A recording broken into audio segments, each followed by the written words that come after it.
What's up, everybody? This is Austin Cheviron, your host of the Winning Twice podcast. And today I got my buddy, Mr. Jason Bussey, aka Iron Panda, here with us. We're going to take you on a journey today, and we're going to tell you some real authentic stuff of how relationships start. And then the cool thing is where they can go. Jason, what's up, buddy? How you doing, brother? Nice to be with you today. I really appreciate this opportunity to chat with you. Yeah, man. Can we have some fun today? Absolutely not. I never have fun. That's ridiculous. Can we be real and authentic with them and tell the people kind of not what they want to hear, but almost like what they need to hear? Well, you've known me long enough to know that there's nothing but authenticity. My mom asked me once, she's like, Jason, that little voice inside your head that tells you not to say something, do you hear it? And I said, what voice? And she said, that's the problem. I said, no, Mom, that's the answer. Is if I'm too busy being myself to worry about inauthenticity. So you're going to get it whether you like it or not, unfortunately, according to Mom. So I love it. Well, one of the things that I always love to start with everybody is for people to understand like how I got into relationships with these people and what that actually looks like. Some of my clients, I just work with them on how to create a relationship. And it sounds really kind of basic, but we started in a interesting place. Do you want to share? Why don't you start to share how we met, what that looked like, what we were doing, and then I'll fill in any gaps. Sure. Well, I remember things more ethereally anyway, so the details probably will be up to you, but I will say that growth-minded people find themselves in growth-minded environments. And we were, if memory serves, and you can correct these details, but certainly a rooftop balcony or rooftop deck in like Palm Beach, and, being around a bunch of people. I think it was 12 or 15 of us, but the wheat separated from the chaff relatively quickly, and the people who talk the talk versus walk the walk. And you and I kind of found ourselves on a sofa and looking at some of the people going, some of these people are here just to be here and check the box. But you and I kind of hit off at an authenticity level that was really, really genuine, and like recognizes like, and we found ourselves to be peas in a pod pretty quickly. I guess to shorten that story, fast forward 2 days later, we're at a bar with with our mastermind group, and everybody else is busy getting pissed drunk, and I'm outside. I'm like, this is ridiculous. I didn't come here to drink. I came here to learn. And out comes Austin Cheviron, and he's like, this is ridiculous. And we spent, I think, most of our night standing outside of the bar watching the mastermind participants master alcoholism, and you and I were in depth in talking about like real shit that actually matters. And like I was saying a moment ago, is moving the needle, and finding somebody who's interested in doing that is pretty hard to find. And you have to separate a lot of chaff from the wheat to find an actual good relationship. And I don't know, what was that, 3 or 4 years ago, 5 years ago? I mean, it seems like that's one of my thoughts, but it's been a minute for sure. It's been a minute. Yeah.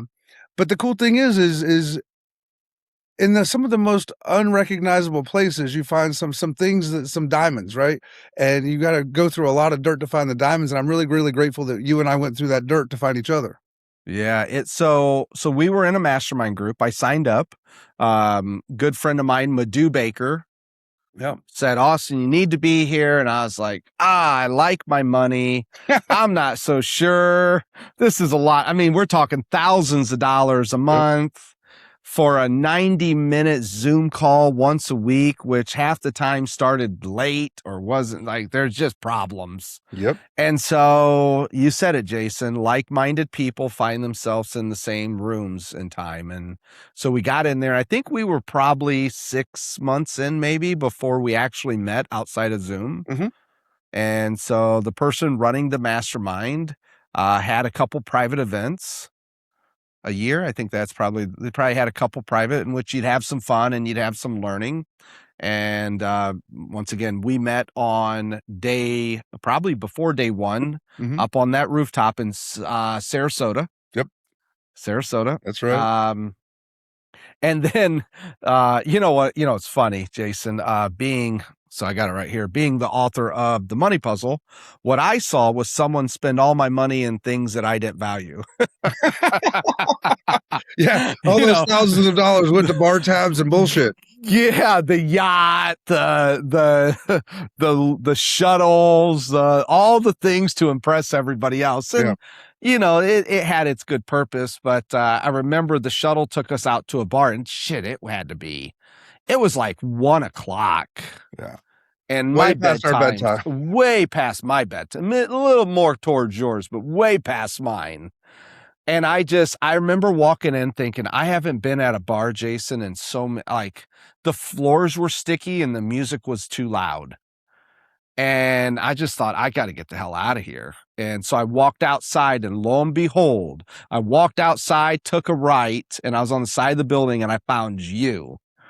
And I thought, what are you doing out here? And he goes, Jason's like, this isn't for me. I'm like, this isn't for me either. Yeah. Did we get pizza? Was there a pizza shop next door? We got a little pizza or something, maybe?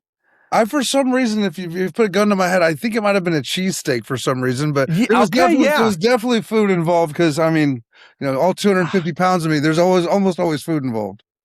Well, what was funny is we talked for probably an hour and a half outside. Mm-hmm. We didn't want to go back in where everybody was. Like I said, the floors were sticky, the music was loud, and we're not there to party. No. I think me and you are alike. Like, I'm going here to learn. And I want to get a return on my investment. And we just talked for about an hour and a half. And I'm like, I met another cool guy. He thinks like me. We talk alike. He's in a little different field. And we stayed in touch from there. Yep. We ended up almost both dipping out of that mastermind at the same time. Well, I think I found the title of my next book is called Bar Tabs and Bullshit. I don't have time for either, right? At this stage and where we found ourselves, not just outside that bar, but in life is, I wish I'd had the same mentality when I was at Florida State, but, I went for the education, air quotes there, but found myself at the party. But, when you really realize that life isn't about just the bar tabs and bullshit, it's more about like who you get and what you get out of your relationships. You and I might be in different fields, but we're certainly, we're both in the business of connection, right? Yeah. And not just do you buy from who you like, but you want to be around people who are of like mind and hold themselves to a certain standard. And it became pretty evident through the next, probably, I think you're right, about the next 6 months of that quote mastermind, that you realize that, the Instagram pictures weren't really what we're about, right? We're results minded, we're solution focused, outcome oriented behavior specialists, you in your field and me in mine.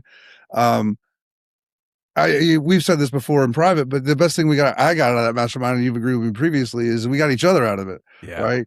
And if it took, I think give or take 20 grand, but the thing is relationships are priceless. And if I had to spend it again to get another I'd drop 20K in a heartbeat. Right. Yeah. Same. So it's not about the dollar for the thing. It's about the actual, what the outcome is, that connection in the relationship. Right. Yeah. Yeah, you're exactly right. Do this. I think my audience knows who I am and what I do at this point. If not, what are you doing here? Like, congratulations. Welcome to my world. I'll probably offend you at some point before you really connect with me, but let's do this. Can we tell them a little bit about your background so they got an idea now? Sure. We told them we have different backgrounds. Yep. Where do you come from? Who's Jason Bussey? Well, first of all, if you haven't offended them, I certainly will. I'll guarantee that, because that voice inside my head that mama said, I'm like, what the fuck? Whatever. Yeah. My background, 15 years as a business efficiency expert. I've coached everybody under the sun, from dentists, attorneys, doctors, surgeons, basically tree companies, sod companies, you name it. I've kind of consulted with those people. But after about 15 years, and the tipping point for me was I had a client who was making about 700 grand, which is not an inconsiderable amount of money, but we got it about 2.8 million. And she was still a very, very unhappy person, and her relationship was suffering, or with her kids, with her practice, with everybody that she was engaged with. And I was like, well, damn, with almost $3 million net, you should probably be pretty happy. And the answer wasn't money. And I found out really, really late in my career, honestly, about 15 years into being my own boss, that money isn't the answer. So I went back to school, got my master's degree in clinical psychotherapy. And I found out that, yes, I still make people wealthy, but a rich person who's an asshole and miserable is just a rich asshole. So now I work with people from a psychotherapeutic standpoint to actually move the needle, to help them understand who they are, why they are who they are, what would they like to change about it. And yes, money doesn't answer all of life's questions, but it certainly makes the options better. So building an internal litmus of who you are, and then adding wealth, versus the other way around, thinking that you could just add numbers and numbers and numbers, and then eventually happiness will follow. That's the incorrect formulaic that I was operating under for the first 15 years of my career. And then fast forward another decade or two after that, and I found out that helping people figure out who they want to be and why they want to be that person, and then orchestrating and reorganizing their life in that pattern. And then, adding on some wealth doesn't hurt either. I guess at this point, I think there's 28 or 30 letters after my last name. I can't remember them all, honestly, but that's not material, because it's not really the who I am that's important. As much as people might want to know who I am, that's really not material. What I do is help you figure out who you are and why you've made those choices, and would you like to make, or can I help you orchestrate a better life by design, versus most of us live a life by default. So as I was saying earlier, my elevator pitch, when people ask me what I do, I don't really do much of anything except for move the needle. Most of us get kind of stuck and stagnant, 55 miles an hour is the speed limit. And if you're stuck there, that feels like you're going fast. So I move the needle so we can actually optimize human behavior and potentiality instead of what you think you're stuck doing. I find out a life by design is a much better way to live. So that's what I do, kind of who I am. Okay, let's talk about that human behavior piece for a second. So our paths crossed 4 or 5 years ago, let's say. In the same time, I had started up the Cheviron group, my real estate team. And Nate, my cousin and my business partner, his mentor, do you remember his mentor's name, who was the other keynote speaker in Clearwater? Doctor. Yeah, come on, baby. What's his name? Let's see. I put him right on the spot. Oh my gosh. We had such a good conversation. I'm going to totally draw a blank right now, and I feel so bad. Give it to me. Don't. Dr. Joe Currier. Joe Currier. I kept coming up with the C. I couldn't. Dr. Joe. I wouldn't guess you would remember that. But Dr. Joe taught Nate that human behavior dictates business behavior. Mm-hmm. That was Dr. Joe. Human behavior dictates business. Simply said. Yep. Good luck figuring that one out, right? Well, it's kind of how I got to with that person I was talking about. Was I was so busy focusing on people's business behavior that I had overlooked that who you are in your life is who you are in your business, not the other way around. It reminds me of the same statement. It's really hard to act your way into thinking differently. It's much easier, or very hard to think and act. So if you change the way people think, their actions are a natural change. But changing someone's outcome or their income, right? That's much more, I would say easy, but it's easier to change that. But if you don't change the person, and the person doesn't change, no amount of business or outcome or income will change. So yes, the business behavior is dictated by the personal behavior. So if you must work on from the inside out. So Nate knew that, because Nate was taught that for about a decade from Dr. Joe. And so when we started our real estate team, we knew we needed help on that. We knew it wasn't just about, hey, here's your systems, here's your processes. We knew we had to work on the human. Mm-hmm. And so we brought you in to help the team. And you were on a lot of our weekly calls. You were there to help them think. I remember going to Buffy & Company's first ever teams conference, Jason. There's 500 of the top team leaders in the country, all trying to figure out what the hell this team thing is. And everyone's, raising their hands, standing up in front of everybody saying, what makes your team special? And I raised my hand up and I said, we got a therapist on our team. And everybody looked at me like I was crazy. And I'm like, we have people helping them mentally because they're a mess. Yep. And I truly believe, we don't have the team anymore, but if I went back and rebuild it, or if I had to say what was one of the magic things we had, it was you. It was you to help get their minds right, because they're all messed up. We all are. I mean, let's be real. That's not just that. It wasn't just your team, as everybody is. But most of us are. This is what I call the muffin and the cupcake, right? I love a good muffin, but the icing is wonderful. Turning a muffin into a cupcake is spectacular. But most people are so concerned with the icing, they don't pay any attention to the muffin. So if you and your team, and it really is in any business, one of my favorite things that people have told me, and I don't know how many of your listeners have watched the show Billions, but they had an on-site in-house me. And the reason is because all of that money just is extra pressure, and you start lumping more and more and more and more icing on a cupcake eventually, or on a muffin. Eventually, you lose the root source and the base. Yeah. So having a psychotherapist, not just in a business setting, but people are people before they're business people, right? Yeah. It's interesting that was so outside the scope in that room, because 1,000% outside, Jason. It was like me and you being outside the bar and no one's out there. That was how far outside it was. It was just me and you. you know? Yeah. Well, every movement starts right with a single footstep. So if you can think about, and when you're, whether it's your listener, whether it's you, whether it's Randy, whether it's whoever, is if you're not a happy person, no amount of distractions will make you happy, right? Yeah. And So what it's funny, what I realize is I'm leading a team. I'm trying to get them to do the work. Well, Mhm. you know what gets in the way of the work? Their You, home, their family, their yeah, you. Like, you yeah, are the problem. If we don't fix you, you're not getting up at 8 o'clock and getting on your Legion and running at you don't have the capability to do that because of you. yeah. And once we fix that, Jason, we ended up having one of the top production per agent teams in the country, which means we had the best human beings almost in the country. That's so funny because you said human beings with such intentionality. One of my favorite little, like, posters from the 90s is we're human beings, not human doings. And most of us Uh, are so concerned with the doing, we forget about the being.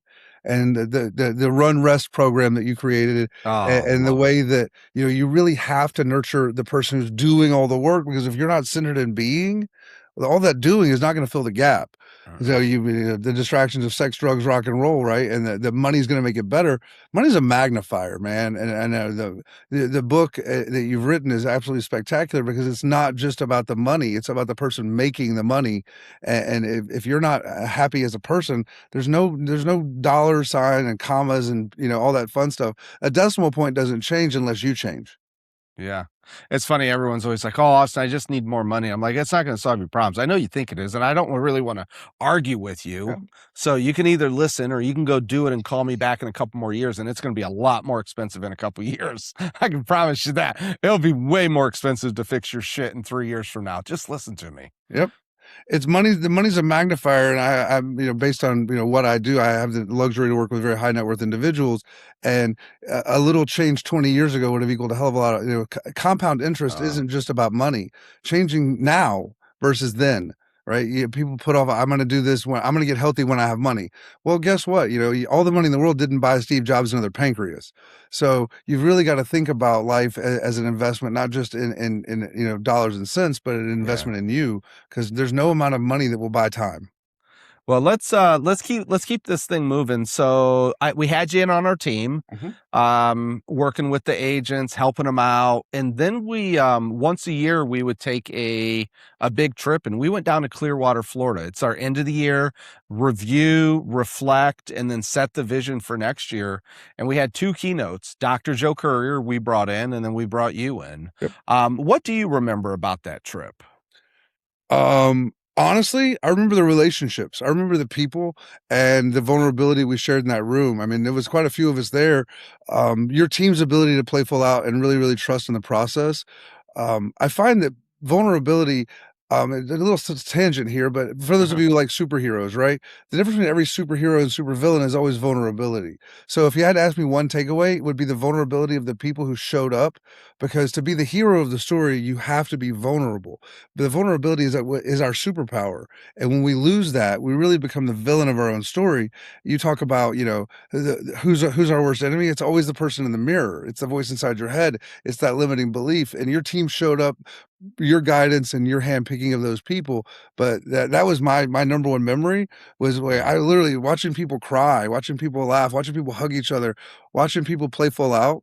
And that vulnerability was just so beautiful. You really created a great team and a nurturing environment for them to step into that room, without expectation and without some sort of type of judgment. They really went deep, really quickly, Yeah. honestly.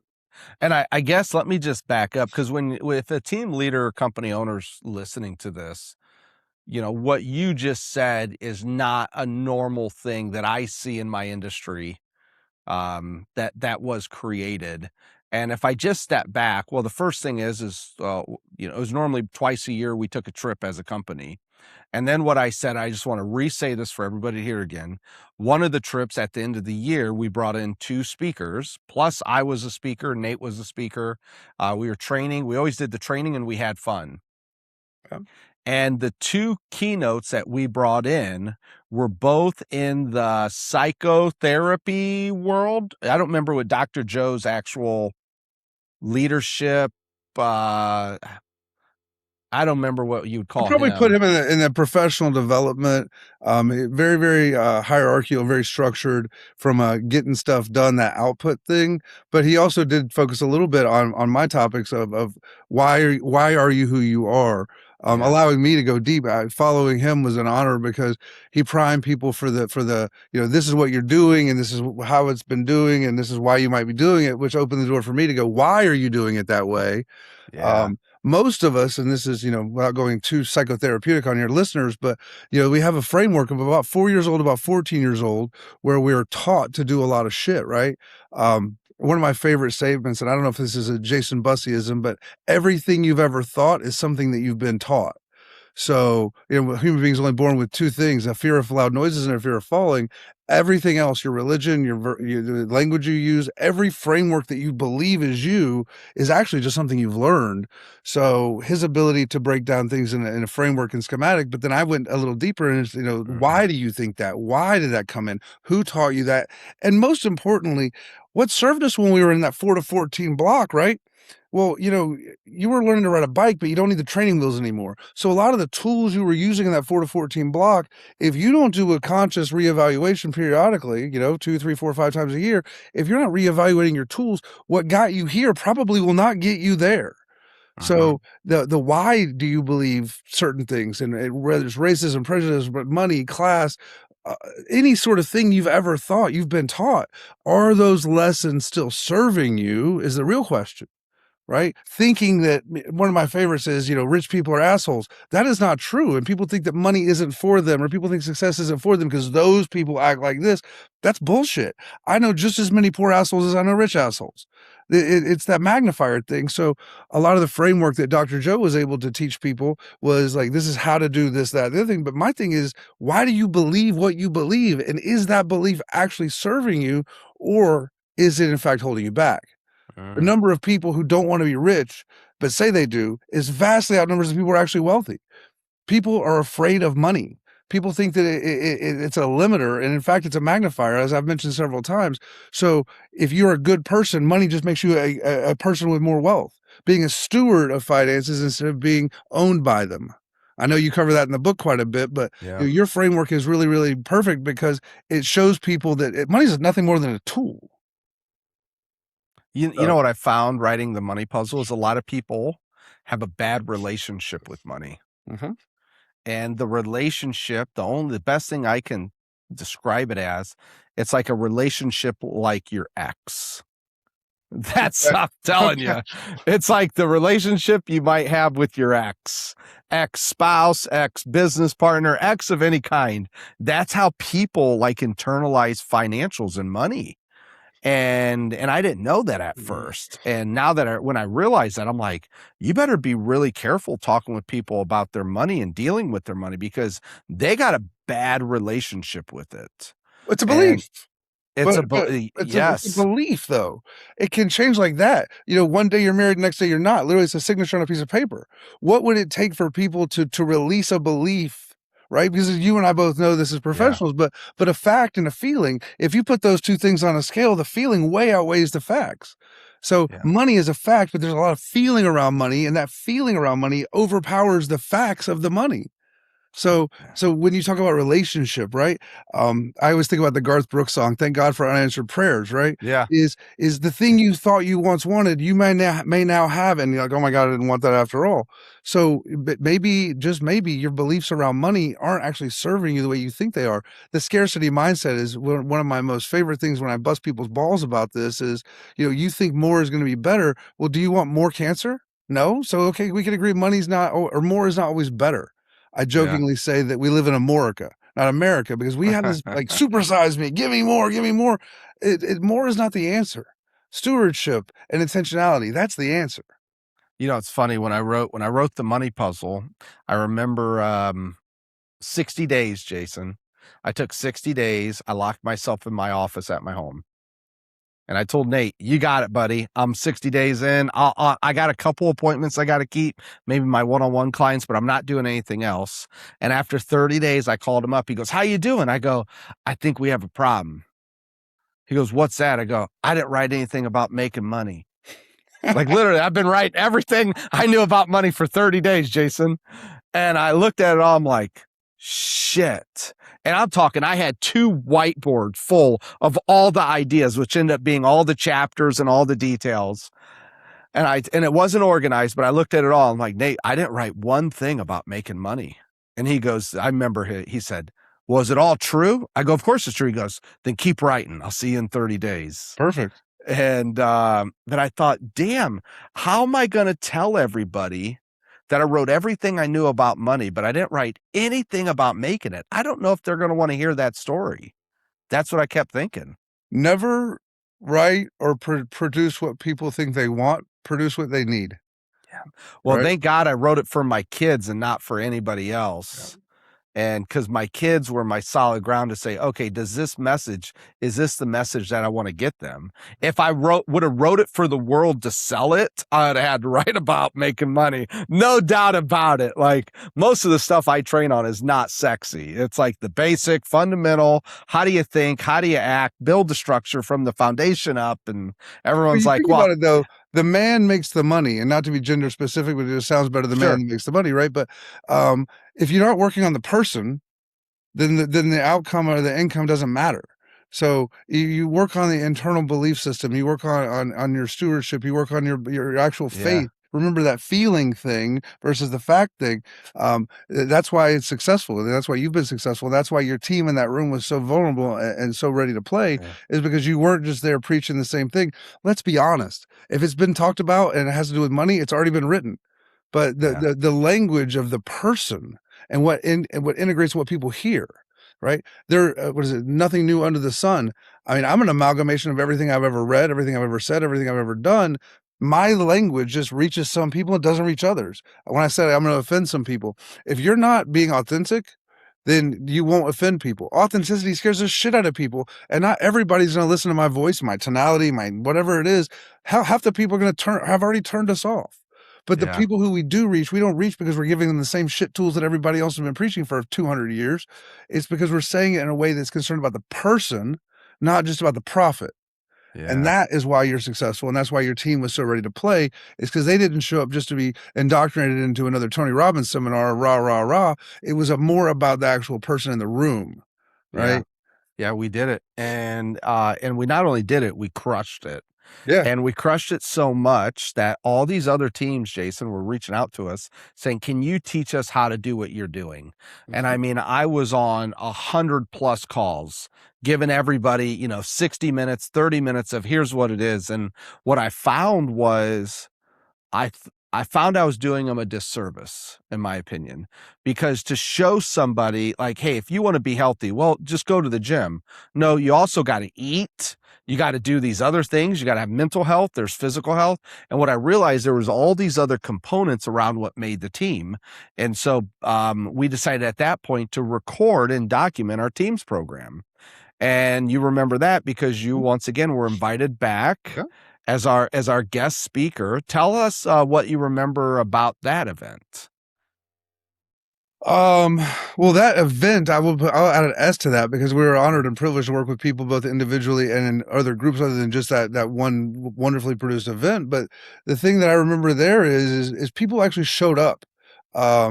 We've all been in 2 seminars and taught seminars where people are, one eye over here and one eye on the phone and one eye over here. The presence and intentionality of people who showed up for our program and the thing that you so wonderfully created, they showed up because they wanted to be there. They actually, the thirst and honest to God desire for knowledge. In my field, I have to do 70 hours of CE every 2 years, right? And half that shit I'm sleeping through and I'm over here scrolling because it doesn't engage me. Your program engaged people, and they showed up, they were bright-eyed and they were ready, and they had pens in their hands. That's one of the KPIs for people who actually desire change, is they desire change. They're not doing it because they have to, or because it's prescribed, or because their boss says so. Those people, they're not ready for what we're talking about. They're not showing up for the message, or showing up for the credit. And there's a difference, right? I'm not selling CEs, and I'm not signing off on your documentation. The people who attended that program and the people who I've had the privilege and honor to work with that you brought to me, I will say that the thing I remember about that is they actually were intentionally there and desired the stuff that we were proselytizing. They showed up to learn and to be present. not just to check a box. How does a leader see that then? How do they catch wind of that? What are they looking for to find those people? Curiosity.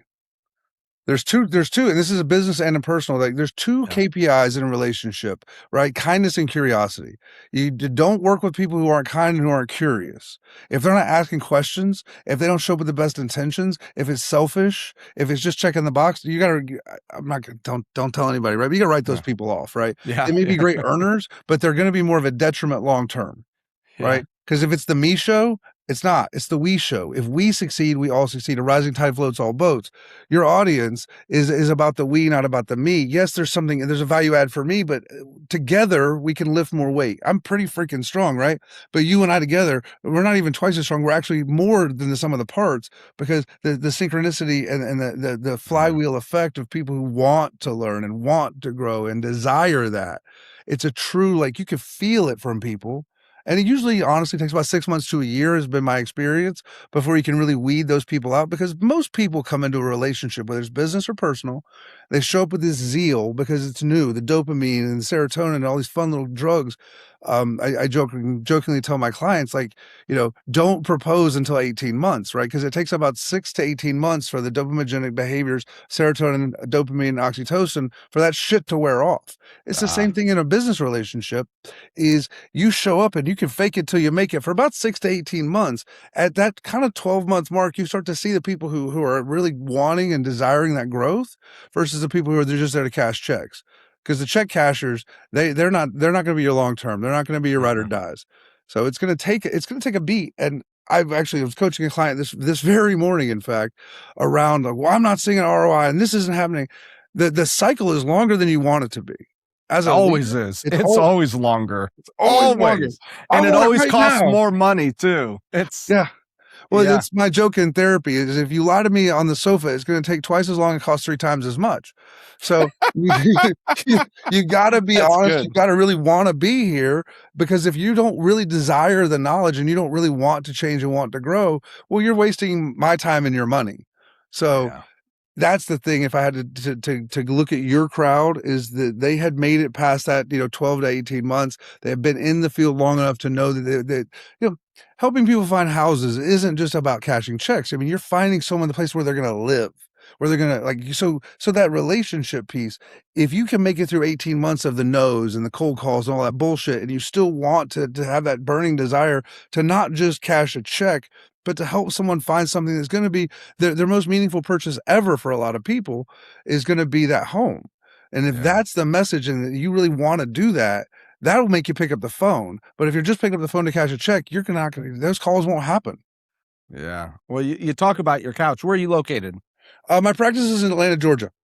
Okay. And I had the honor of going down there for a cheer competition this year. Woo! Oh, yeah. You got to see the cheer competition. I have never seen anything so crazy in my entire life. Crazy. Ever. I mean, when everybody hears I go on cheer competitions, like, oh, yeah, cheer competition. No, this is crazy. Could you imagine how many people were there? Like, did you see that? Oh, and 50,000 is probably a short number. Now I know where all the glitter and all the hairspray in America is consumed. Because I've never seen more glitter, more hairspray, more pomp and circumstance than 20,000 young ladies out there cheering for their 45 seconds. I mean, 2 minutes. They get about 2 minutes and 45 seconds at most, but 2 minutes and 45 seconds. And at best, you probably do it 2 times in a week. I mean, I literally drove down to Atlanta for 4 to 5 days for 5 minutes and 40 seconds. But see, here's the thing. How much passion did those young ladies have? And young men. I don't, I'm not to be gender specific again, but that's the thing, is they wanted to be there. And for their 5 minutes at the shot, and not just being the best or not being the worst, but just because they wanted it. That's, I mean, I don't have kids, but the honor of you inviting me down to watch your young lady perform, it was so beautiful, because the energy, and that's what you want from your team. That's what you want from your spouse. That's what you want from your family, is that burning desire to be better, to grow, to play full out, to really get engaged. I mean, there wasn't a person in there who you felt like they had a gun to their head and were making the, even though they had the cheer mom kind of thing, those young people had a zealous level of energy that was just amazing. I'm really, really glad that I got to come down and see that. Yeah, it's like a wonder of the world. You never imagine this until you walk in and there's 20,000 people and they're all going crazy. And it's like, wow. Yeah. So, yeah, the only teeth being pulled are normally the younger brothers and some of the dads, let's say. Oh yeah. That's the teeth. Oh yeah. Now, for the dads, they sometimes sell alcohol, and the younger brothers just normally have a device shoved in their face.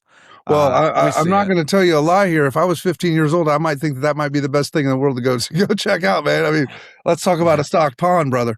Oh my gosh, it's crazy. So, the good news is I got to go down to Atlanta, Mhm. which we will be in Atlanta again next year about the same time. I'll be So, there. I'll be there. I'll connect with you. Yep. Tell us, okay, so you're in Atlanta, like what's your day-to-day look like now? What's your clients look like? What are you doing? Oof. That's my day to day. Let's see. Patients usually 10 a.m. to 6 p.m. Monday through Friday, paperwork and extraneous other things, fill in the gaps. And I do as much public speaking as time will allow. I really enjoy the synergistic capability of the group. My Yeah. one-on-one therapy does take up the vast majority of my time. We also do couples work, as I mentioned, with the marriage intensives. One of my Tell us more special. about that. Well, actually, it's kind of funny because I want to, and Mhm. we talk about money, right? Yeah. Money's a magnifier. It's also a distraction. So a large part of my practice is what we call therapeutic disclosure, where we have one or both parties who have been having some problems with fidelity in a relationship. So a therapeutic disclosure is something I'm known for. People fly in from all over the world to come see me. But what we do is we get the offending party, the womanizer or the person who stepped outside the marriage. We go through the full narrative of everything that's happened, and then I polygraph them. Right? Oh. So we put the thing on, we do the whole 9 yards. I have a polygrapher I've worked with for my entire career. He's great. But the thing in relationship is infidelity is not just a physical act, it's a breach of trust, right? So even though a husband or a wife, true story, it happens both ways, I've done both, is it's not just the act of acting out. It's not just the act of the infidelity. It's that breach of trust. It's that break. So what we do is we do the whole narrative, who, what, where, when, why kind of thing. Uh-huh. Then we have the polygrapher read that who, what, where, when, why. And then the person, the offending party, takes the polygraph. And that way we give the victim here, the betrayed partner, actual trust. Right? Because the Mm, whole truth, nothing but the truth, so help me God shit, that yeah. doesn't work because most of the time the offending party's been lying through their teeth for months, days, years, whatever. So the polygraph, it drops the bottom out of the uncertainty. I'd say this is how I turn quicksand into concrete is through the polygraph and through the way I interview people. I'm kind of Okay. So let notorious. me so let me ask you this. Could I say that trust almost begins with truth? I don't think you can have one without the other, can you? Yeah. Okay. That's what I'm Yeah. hearing you say, because Yeah. you break down what the truth is, so Mhm. then we can build the trust on top of it. Absolutely. Yeah. So if you've ever read a book and seen the movie, which one's better? The book, right? Because your imagination is a way better director than even Spielberg, right? Because Mm, the director is casting a bigger vision for everybody. In your mind, you've created a really, really crazy narrative of, oh my God, this and that, and you've played off not just the fears of your relationship, but all of your previous fears in your life. So the betrayed party. What we do with the polygraph is we kill those demons. We open the closet door, we shine the light in the dark corners, and we say, look, this is what happened. You don't have to be worried about what you think happened. This is what happened. And yeah. when you have that congruency and culpability, honestly, because you can't pass the polygraph, I don't care. And for the spouses out there who are worried about this isn't the movies. You can't put a thumbtack in your shoe. You can't take a Valium. There's no way to beat the polygraph. You take it 3 to 5 times. You can't. I mean, knock on wood, I've Yeah. never had anybody fail because the way I grill my victimizer is pretty thorough. So when they go and do the polygraph, it gives the betrayed partner the truth, not the made up truth, Yeah. not the director's cut, right? And then when you talk about trust through truth, and how I turn the quicksand into concrete is we add all the rocks. Because the difference between quicksand and concrete is what? Rocks. Quicksand Mhm. is silt, sand, and water. Concrete is silk, sand, water, and rocks. So when we put in the rocks of the facts, and when it's a polygraph, and it's the whole truth, nothing but the truth, and it's been passed 3 to 5 times, even if it's the worst thing you thought, now you know. And when you know, you can choose to either build or walk away. Now, I can say, and this is one of the things I don't say publicly very often, but I trust your listeners. I have 100% success record of every couple that I've done the polygraph with. They are still together to this day. Not because it's easy, but because you can build from the truth. And when you have the concrete and you have the rocks and you have everything in front of you, you can make educated choice as to whether to stay or to go. Now, there's some math around this, and it's funny, and I'll go a little bit more in depth than maybe I intended to, but 97% of people survive the first affair, right? 97% of couples actually don't split up. Number one reason for a couple splitting up in my experience has been financial. Now, tying it back to money, secrets around money. I have a statement that I tell my couples, whether they're in for the affair repair or not, is there's no such thing as a good secret. Right? I mean, you may plan a secret date and that's one thing, but one of my clients currently, he's like, I'm gonna have this side business where I'm going to make $1 million. When I have $1 million, I'm going to tell my wife about this business. And I said, if you're good enough and sneaky enough to start a business and have it and spool it up to make $1 million, and you show up and say, honey, here's $1 million, she's going to ask you one question. What else haven't you told me?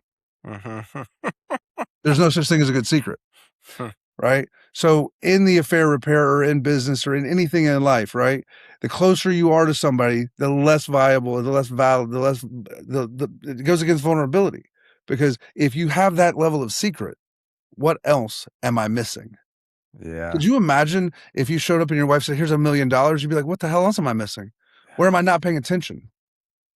And it's crazy because you think, I'd love $1 million, but how out of tune with your partner would you be for them to be able to start a business, scale a business, and make $1 million? How absent would you be? And what else would you have missed? Yeah. Yeah. Okay. So if you could give one piece of advice to all married couples, what would that be? One piece of advice to all married couples. How honest are you with your partner? How vulnerable are you with your partner? And if it's not, at least nobody's 100% honest. I'll be honest with you. Yeah. Nobody's 100% honest. But if you find the need to have a secret, how strong is your relationship?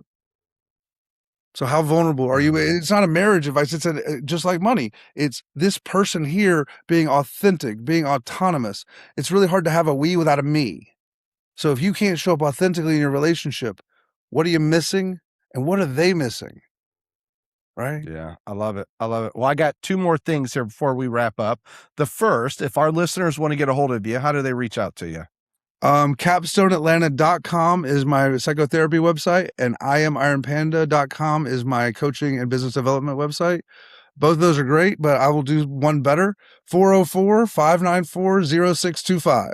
It is literally this phone right here. It goes direct to me. So people with questions, follow-ups, whatever, text me first because my phone doesn't ring. So text me and say, hey, I heard about you from, or hey, I'm interested in. I will respond, not my administrative assistant, not my people on my team. That's my phone number, 404-594-0625.